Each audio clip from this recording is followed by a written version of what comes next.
ძალიან მნიშვნელოვანი პროცესია, რაზეც აქ საუბრობთ, რაც დაიწყო წინა კვირას და ერთი ნიუანსი მინდა აქ გაუსვა ხაზი. იყო ფიქრი და პრეტენზიები, რომ როგორ გადმოვინაცვლოთ დღეც, რადგან საღამოს იყო, მხოლოდ საღამოს იკრიბებოდა ხალხი და ამას ერთი მიზეზი აქვს. ის მიზეზი, რომ ის ხალხი, ანუ საპროტესტო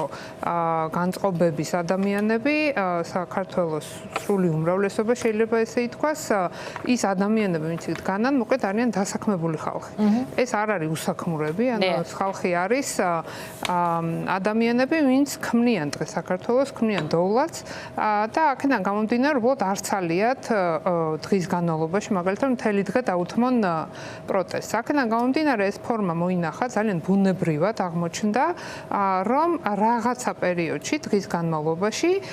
შევქმნათ საპროტესტო ტალღა, თან გადავიტანოთ ერთი ქუჩიდან არა მთელ ქალაქს მოვედოთ და რაღაც ბუნებრივად გაჩნდა ჯგუფები, სადაც ადამიანებმა მიკუთვნებულობის განცდა არის ძალიან მნიშვნელოვანი, გაერთიანება რაღაც ღირებულებითი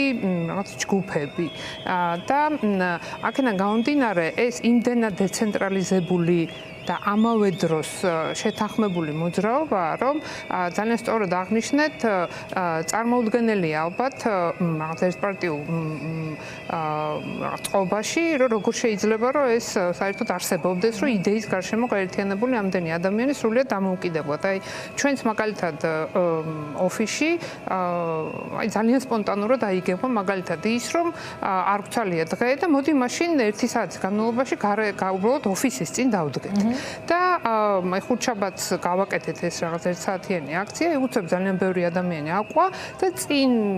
საოფისე შენობებიდან ვინც გვიყურებდა, ის უკვე მეორე დღეს გამოვიდა და მე ერთმანეთს შეუერთდით და შემდეგ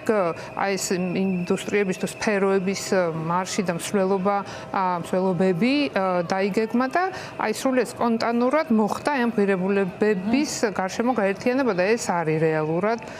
სწორედ ჭეშმარიტი სამოქალაქო საზოგადოება. და თქვენ სწორს ბრძანებთ, ჩემ გარშემოც ბევრი ადამიანი არის დაპატიმრებული და ან დევნა რაღაცა ჯარიმები და შემდეგ და პოლიცია ზუსტად მაგას ეკითხება, ერთ-ერთი კითხვა არის, გარდა იმ რაღაც შეურაცხყოფებისა, რომელიც მრავლად მოდის, რომ ვინ არის ორგანიზატორი და ეს